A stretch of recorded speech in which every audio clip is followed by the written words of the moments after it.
반기문 유엔 사무총장을 중심으로 해갖고 한 2단계 이렇게 병합하는 과정을 좀 겪을 것이다. 현재는 반기문 유엔 이제 전 총장이죠. 전 총장이 개혁보수신당으로 갈 거라고 봤는데 개혁보수신당이 일단 생각보다 힘을 좀 못 받고, 그리고 여러 가지로 임명진 비대위원장도 개혁보수신당, 그다음에 그 새누리당도 개혁보수신당을 계속 공격하면서 서로 이렇게 진흙탕 싸움이 되고 있거든요. 예. 그러니까 거기 들어가면서 시작부터 몸에 이렇게 흙을 묻힐 필요가 있겠느냐. 그리고 따로 어디 자리를 잡아서 제3지대 따로 자리를 잡고 예. 거기 어쨌든 박근혜 탄핵으로부터 자유로워야 되는데 예. 개혁보수신당도 결국은 탄핵에 찬성을 했지만 지금 박근혜 정권의 탄생으로부터 자유로운 분들은 아니거든요. 아니죠. 예. 그래서 박근혜 정권의 탄생 및 이 탄핵으로부터 자유롭게 되기 위해서는 형식적으로라도 제3지역에 있는 것이 있고. 예. 그리고 그다음에 1차적으로 개혁보수신당을 흡수하고 그다음에 새누리당 중에서 진박이 좀 털어져 나간 상당 부분을 흡수하고 상징적 진박 인사들이 털어져 나간 상태에서 예. 2차 흡수하지 않겠느냐. 그다음에 이제 마지막으로 3차가 있다고 한다면은 안철수 쪽이 통으로 그쪽하고 후보 단일화를 할 것이냐, 아니면 안철수 국민의당이 일부 분화가 되면서 합류할 것이냐. 예. 요 문제가 있는데 아마 저는 분화하면서 흡수될 가능성은 없을 거라고 보이고요. 하게 되면 통으로 합수된다? 통으로 하든지 안 하든지 하는데 지금은 현재로서는 국민의당 입장에서 보게 되면 현재는 구심력이 더 강하거든요. 그런데 이제 호남 의원들, 대부분이 호남 의원들 아니에요. 예. 호남 의원들 중심으로는 대선과 개헌을 연계해서, 그러니까 뭐 의원 내각제라든지 의원 집정부라든지 개헌과 연계하면서 반기문 즉 보수신당과 함께하는 이런 전략을 좀 세우고 있기 때문에 네. 근데 이게 대선 전에 개헌이 담보가 돼야만 국민의당과도 연합할 수 있을 텐데. 예. 그건 현실적으로 좀 현실적으로 힘들고, 이제 의원들도 쭉 이렇게 보면요. 지금 문재인 1강 체제, 현재는 뭐 2강이지만 예. 거의 문재인 독주로 가는 것을 흔들기 위한 전략적 이런 필요성이 있지. 이전에 이미 헌재에서 인용이 거의 확실시 되어 있는 이런 상태에서 대선 전에 개헌은 현실적으로 불가능하다. 오히려 주자들이, 대선 후보들이 개헌을 약속을 하고 언제까지 개헌을 하고 이후에 개헌에 대한 시간표를 밝히는. 그러니까 공약으로 내고. 예, 공약으로 내걸고 이런 정도로만 생각을 하고 있더라고요. 그런 공약으로 내고는 정도를 가지고 예. 국민의당이 반기문 개혁보수신당 새누리 일부까지로 합치는 그런 모습을 상정할 수 있습니까? 근데 이제 이렇게 되는 거 아니에요. 정당은 대선 후보를 내지 않는 건 정당이 아니거든요. 예. 특히 이제 정의당은 이제 워낙 지금 약화돼 있으니까. 근데 국민의당 같은 경우는 안철수라고 하는 어쨌든 지금 지지율이 5% 정도까지 떨어졌지만 강력한 대선 후보를 갖고 있었는데 이 대선 국면에서 후보를 못 낸다? 그럼 이제 정당으로서는 과연 우리 정당이 존재의 의무나 존재의 의미가 있겠느냐. 그럼요. 이런 위기감이 드는 거거든요. 그러면은 결국은 우리가 단독으로 후보를 못 낸다고 한다면, 내게 되면 3자 구도가 되겠지만, 예. 못 낸다고 하게 되면 유력한 대권 주자고 하면서 정당 간 세력 연합. 근데 그 방향이 예. 반기문 개혁보수신당 쪽이냐, 예. 더불어민주당 쪽이냐. 이쪽하고는 이제 이번에 주승용 원내대표도 그런 얘기를 했고, 그 다음에 박지원 의원도 계속 그 얘기를 했지만, 그 말씀을 하셨지만, 감정의 골이 너무 깊어요, 일단. 더불어민주당하고는? 예. 그리고 감정의 골이 깊은 게 이제 그분들 주승용 의원이나 원내대표나 박지원 전 대표 입장에서는 자기들 정치 생명의 명줄을 끊어놓으려고 했던 사람으로 보는 거거든요. 문재인 전 대표를. 예. 그러니까 호남의 물갈이. 토착 기득권 세력들의 의원들, 이런 부분에 대해서 대놓고 공격을 했다고 보는 거거든요. 그분들 입장에서. 나를 정치를 그만두고 이선 후퇴하라고 하는 사람과 네. 어떻게 세력 연합을 하겠느냐. 이런 게 있기 때문에, 그리고 그런 게 정치인들은 한번 자기 공천 안 주거나 공천 때 이렇게 방해한 사람들에 대해서는 머리에 뇌가 하나 새로 생긴다고 할 정도로 아주 집요하게 그분한테 반감을 갖고 있거든요. 그래요. 그러니까 이제 이게 이렇게 보는 거죠. 언젠가 저 사람하고 손을 잡아도 결국은 또 나를 내칠 거다. 그렇죠. 개혁의 흐름이나 이런 국민의 지지나 국민의 뜻을 명분에서 나를 내칠 건데 네, 내가 네. 어떻게 저 사람을 같이 하겠느냐. 그렇군요. 그래서 오히려 저는 더불어민주당과 함께하기보다는 그래도 여전히 아직도 한 번도 검증은 안 돼봤지만 좀 보수 진영의 제3지대의 그쪽에다 텐트를 친다고 한다면 슬그머니 그쪽으로 이렇게 좀 그 곁으로 처마 네. 밑으로 들어가려고 하는 이러한 움직임이 지금 보이고 있거든요. 근데 국민의당 의원의 절대 다수는 지역구가 호남이지 않습니까? 그게 이제 문제인 거죠. 호남 민심이 과연 용납할까요? 용납 안 하죠. 그러니까 곤혹스러운 거예요. 자기 지역구 지역 구민들의 민심을 어겨가면서 예. 그쪽으로 간다?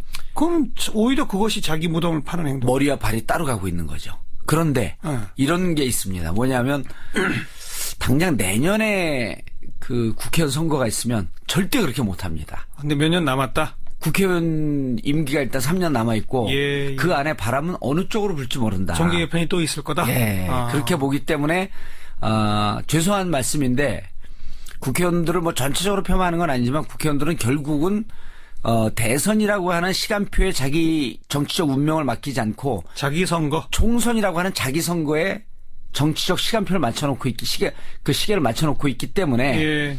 지금 당장 호남의 지지를 갖고 있고 호남 분들이 우리에 대해서 이렇게 우리가 움직이면 반기문 쪽으로 움직이면 결국은 우리를 질타할 것이다라고 머리는 생각하는데 네. 막상 그 감정은 그래도 우리 좀 믿어주지 않을까 하는 이런 막연한 기대가 있는 거죠. 그렇군요. 예.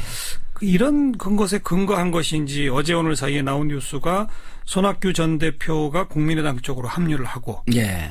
안철수 세력과 손을 잡고 예. 그러면 더불어민주당에서 한 10명 의원이 나와서 함께 할 것이다. 근데 뭐 오늘 제가 일부 시간에도 윤호중 정책위 의장하고 인터뷰하니까 예. 자기가 확인해 봤는데 당에서 확인해 봤는데 예. 한 명도 없다더라. 현재 이찬열 의원은 탈당을 한 상태죠. 이미 했죠. 예, 이미 했고 아마 없을 겁니다. 제가 봐도. 그러니까 이런 얘기가 나오는 게 예. 아무튼 어쨌든 더불어민주당 독주 체제를 흔들어 봐야만 국민의당이 뭔가에도 살아남을 길이 있다. 그렇죠. 변수를 자꾸 뭔가 만들어 놓자. 예. 거기에 이제 손학규 카드, 개헌 카드, 뭐 근거 있든 없든 탈당 카드, 뭐 이런 얘기들을 막 던진다. 예. 그런 거로군요. 그렇죠. 그리고 이제 안희정 충남지사가 이제 의미 있는 얘기를 좀 그 손학규 지사 전 지사를 이제 비판을 했는데 제발 정계 은퇴해 주십시오. 은퇴해라 이렇게 예. 정치적 시기에 예. 저는 이제 사실 뭐 전에 2007년도 이제 손학규 지사를 지지했던 입장에서 제가 그 이후에 이제 좀 혹독하게 비판을 했는데 2013년 초에 독일을 가요. 네. 손학규 지사가 독일을 가고 그 이후에 이제 또 김두관 현 의원이 또 독일을 쫓아가길래 그때 제가 이제 제 SNS인가 거기다 그런 얘기를 썼는데 정치 생명 연장의 꿈이다. 은퇴할 사람은 은퇴할 때 들어갈 때하고 물러날 때를 아는 것이 이게 그 군자가 가는 길이라고 예. 하는데 예. 그만큼 정치에서 지사도 했고 장관도 했고 당대표도 했고 예, 당대표도 했으면 정치인으로서는 과분한 영광을 누렸는데 이제 물러나야 되는데 자꾸만 자신이 뭔가 정치적 가능성이 있다고 하면서 독일도 가면서 독일 간다고 페이스북에 올리고 뭐 독일의 지방선거에 대해서 얘기하고 그런 게 희망이 없는데 개인이 예. 그냥 정치 생명을 유지하려고 하는 이런 꿈이고 결국 이게 국민들에게 지지자들에게 누가 되는 거 아니냐. 근데 그 얘기를 안희정 지사가 했어요. 네. 저는 안희정 지사의 지적이 맞다고 봐요. 그러니까 지금 정봉주 전 의원도 손학규 전 대표는 이제 그만 물러날 때가 지났다 이렇게 보는 거예요. 그렇게 안 할 거면 자꾸만 정치에 그 국민들은 2% 3% 1%도 안 되는데 자꾸만 자신의 정치의 중심에 쓰려고 하면서 예. 국민들을 현혹시키는 행동을 안 했으면 좋겠어요. 차라리 그냥 이 당에서 당대표도 했기 때문에 이 당으로 그냥 들어오시든지 네. 아니면 무슨 개헌 제가 그 몇 번씩 그 광장에 나가고 사람들하고 공개 방송하고 그러면서 한 200명에서 한 500명 모인 분들에게 여러분들 중에 촛불을 드는데 개헌을 원하면서 촛불을 드는 분들 한번 손 들어보세요. 물론 이게 아전인수격이지만 예. 아무도 없어요. 예, 근데 정치권에서만 개헌 얘기를 하거든요. 그리고 개헌에 전도사인격 하는 분이 손학규 대표 아니에요. 그렇죠. 그러니까 국민과 따로 놀고 있으면 네. 정치인은 국민과 따로 놀고 있으면 물과 물고기의 관계 아니에요? 물을 떠난 물고기는 죽는 게 마땅한 거죠. 그걸 자꾸만 물을 떠나서 혼자 이 바닥 그냥 물고기 밖을 나가 있으면서 혼자 헤엄치듯이 나만이 내 주장만이 국민들의 주장을 받아들이는 것처럼 이렇게 하니까 자꾸만 정치가 혼란해지고 네. 잘 판단이 쓰지 않는 국민들은 거기에 현혹돼서 눈이 가려워지는 거죠. 그러면 이건 정치인으로서 올바른 도리가 아니에요, 제가 보기에는. 네. 게다가 국민의당은 당론으로까지 개헌을 지금 확정 지어놨거든요. 그렇죠. 그것도 역시 국민의 뜻과 좀 따로 논다. 저는 이제 하지만 이렇게 봐요. 신년 여론조사를 보면 또 예. 개헌을 해야 된다라는 여론이 더 높긴 해요. 개헌을 해야 된다라고 하는데 또 상세 제가 또 여론조사 해봤잖아요. 그럼 언제 개헌이냐. 그러니까 이렇게 조기 대선 있을 때에는 전에는 대선 전에 해서 대통령제나 이런 게 지방적 대통령제의 문제점 이런 걸 극복하자라고 하는 주장이 더 많았었는데 네. 조기 대선으로 오면서 대선 이후로 또 이렇게 가요. 여론이. 예, 여론이. 그러니까 50% 이상은 대선 이후에 그러니까 대선 때 어떻게 할 것인가라고 하는 공약을 걸고 이제는 이렇게 국정을 농단할 수 있는 아주 강력한 힘을 갖고 있는 이런 대통령제에 대해서 문제제기를 좀 해보자라고 하는 데까지는 동의를 했는데 예. 국민들 입장에서 이런 거죠. 개헌이 필요하다. 이게 87년 체제로 온 이제 뭐 한 40년 왔기 때문에 필요하다고 보면서 그러면은 텐트를 치자 이런 거 집을 짓자. 그럼 원통 집을 질 거냐? 삼각형 집을 질 거냐? 네모 반듯한 집을 질 거냐? 이런 거에 대해서는 하나도 의논 안 했거든요. 각양각색이죠. 당론으로 들어가게 되면 다 생각이 또 틀립니다. 대통령 4년 중임제냐, 의원 내각제냐, 이원 집정부제냐, 권역별 비례대표제냐, 소선거구냐 다 다르기 때문에 오히려 지금은 대선 후보들이 개헌을 약속을 하고 대통령이 되고 난 다음에 한 2, 3년 동안 국민들과 충분한 토론을 거쳐서 사드 문제도 전격적으로 하니까 국민들이 반대한 거 아니에요. 좋습니다. 그래서 그렇게 토론을 하면서 개헌에 대한 담론을 만들어 나가는 것이 더 맞지 않겠냐 이렇게 보는 거죠. 어떤 의미에서는 그게 가장 현실적이에요. 예, 근데 이제 국민의당은 왜 당론을 해놨냐면 당의 유력한 후보가 없기 때문에 지지율이 떨어지잖아요. 아까 얘기하신 예, 거죠. 그리고 이제 당은 자꾸 초조해지는 거죠. 정리합시다. 예. 그러니까 큰 그림으로 보면 일단 범보수, 반기문 개혁보수신당 그리고 새누리의 일부 이쪽은 하나가 될 것이다. 예. 국민의당 그리고 손학규 이런 분들은 개헌 고리로 뭔가 자꾸 카드를 던지고 있다는 것은 스스로 카드가 없다는 뜻이고 예. 초조하다는 뜻이고 그렇죠. 어디로 가서 붙을지 본인들도 고민에 빠져 있을 것이다. 예. 이 정도까지 예, 그림을 맞습니다. 그려놓고 더불어민주당은 상수인데 예. 그 안에 후보 경선은 결정된 거예요. 해봐야 하는 거예요. 아직 룰이 안 나왔죠. 네. 룰이 안 나와서 제가 이제 요 며칠 상간에도 2월 초에 끝나니까 빨리 준비해야 된다. 그리고 이제 몇몇 후보들한테도 얘기했는데 이제 얘기가 나오기 시작을 했죠. 지금은 근데 이제 룰도 빨리 합의될 것 같아요. 예, 예. 왜 그러냐 하면 물론 이재명 후보의 지지가 좀 떨어져서 10% 초반이지만 그리고 안희정 지사가 조금 올라가긴 하지만 여전히 본인들이 대통령 후보가 될 거라고 하는 확신들은 있거든요. 두 분 다. 그리고 이제 문재인 전 대표 같은 경우 20대 후반 30대 초반까지 올라갔잖아요. 예. 근데 이 두 분들이 내가 대통령 후보가 될 것이다라고 하는 기대와 확신은 있으면서도 객관적 열세가 있기 때문에 이 룰을 갖고 깊게 싸우지 않습니다. 그전 같은 경우는 2007년 이런 경우는 이제 아주 심하게 싸운데 2012년도 그런 대립이 별로 없었죠. 2007년은 정동영과 손학규 후보가 비등비등했었어요. 비등비등할 때는 룰 하나로 지지율 2, 3%가 왔다 갔다 한다고 봤거든요. 지금은 차이가 있기 때문에. 지금 차이가 있기 때문에 룰에 대한 대강의 합의. 그다음에 오히려 또 앞서가고 있는 문재인 전 대표 측에서 다른 사람들이 요구하는 거 다 받아들이겠다. 그렇죠. 무척 수용적으로 가죠. 이렇게 나올 수도 있는 거니까. 좋아요. 어떻게 해도 되니까. 그래서 경선 룰이 정해지면 그러면 그럼 이제 경선 들어가면서 이것을 전체적인 대선 시계를 보면서 본선에 들어갔을 때 당이 어떻게 유리할 것인가라고 하는 그쪽으로 지금 방점이 찍혀 있어요. 그래요. 당연히 그래야죠. 예. 근데 그전에는 안 그랬습니다. 예. 그전에 경선에 목숨을 걸고 있었기 때문에 본선은 자체 그래갖고 뭐라 그러냐면 경선에서 몸 풀다가 예선하다가 몸에 힘 다 빠진다 그러거든요. 그렇게 말이에요. 예. 이제까지 계속 그랬습니다. 그럼 막상 본선에 들어가면 경선 때 싸웠던 후보들 지지자들은 갈갈기 찢어지고. 요번은 그렇지 않을 것이다. 요번은 좀 덜 할 것 같아요. 그렇지 않을 수는 없습니다. 그렇지. 근데 덜 할 것이다. 예, 좀 덜 할 것 같습니다. 그래서 결국 누가 후보가 되느냐? 현재로서는 저는 문재인 후보가 가장 유력하다고 보는 거죠. 네. 예, 그리고 이제 그 내부의 이제 지지율의 변동을 보면 이재명 시장의 그 지지율이 18%까지 올라갔었거든요. 한때. 예, 그게 12월 초입니다. 그리고 반문연대 우산논, 반문연대 발언하면서 그쪽으로 갔던 분명한 정체성을 요구했던 강성 지지자들, 좀 떨어져 나가. 이른바 집토끼들, 그분들이 떨어져 나서 일부 아니죠, 다수 문재인 쪽으로 다시 회귀를 했습니다. 예. 그러면서 이제 지지율이 20% 후반, 30% 초반까지 회복을 했다가 12월 23일, 24일쯤에 충청도 여론조사를 해봤습니다. 네. 이제 언론도 좀 나왔는데 예. 충청도 여론조사 해봤을 때 반기문 후보가 충청도에서 10%쯤 앞서갔어요. 문재인. 예, 문재인. 네. 그리고 나서 그 언저리에 23만 불 수수설이 터집니다. 23만 불 수수설은 시사 저널이 제일 먼저 터뜨렸는데 그걸 가장 강력하게 받은 게 재미있게도 중앙일보에서 제일 세게 받았습니다. 네. 중앙일보에서.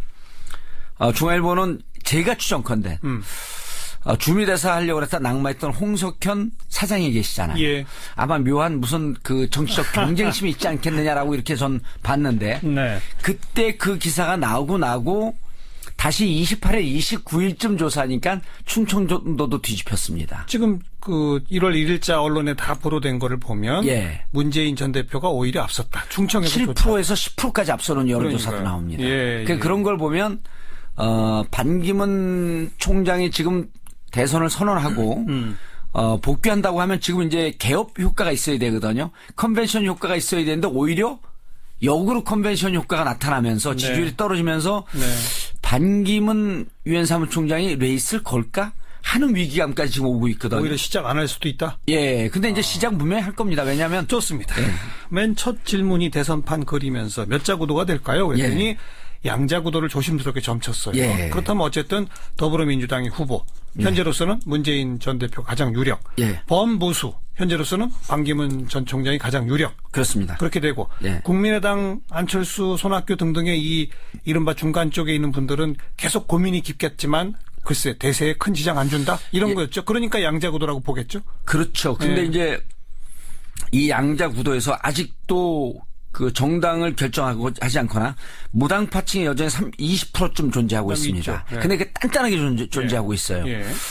이거는 분석을 해보지 않았는데 전에 누구를 지지했었습니까? 그걸 분석해보지 않았는데 아마 안철수 후보를 지지했던 분들이 많을 거예요. 많겠죠. 예. 그런데 안철수 의원이 5일이나 6일쯤 미국 떠났는데 떠나기 전에 입장을 밝히고 떠난다는 거 아니에요?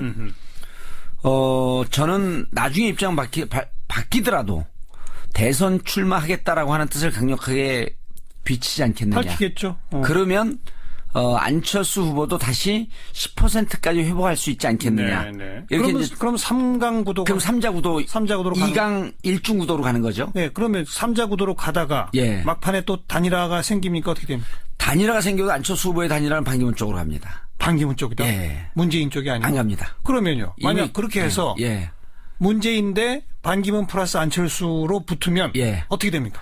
1대1 구도일 때하고 똑같습니다. 왜냐하면 안철수 의원이 반기문 쪽으로 가게 되면 그 지지자가 반쪽 납니다. 반쪽 나니까. 예. 그러니까 변수가 안 된다. 변수가 안 되는 거죠. 글쎄요. 그래서 제가 이제 안철수 그쪽 사람들을 좀 만나봤더니 예. 반기문 쪽으로 간다고 하더라도 별다른 변화가 없다고 한다면 예. 독자적으로 레이스 건다. 끝까지 그냥 간다. 예, 그런 주장을 하는데 그게 이제 문제는 뭐냐면 지금 당에서 상처를 받았잖아요.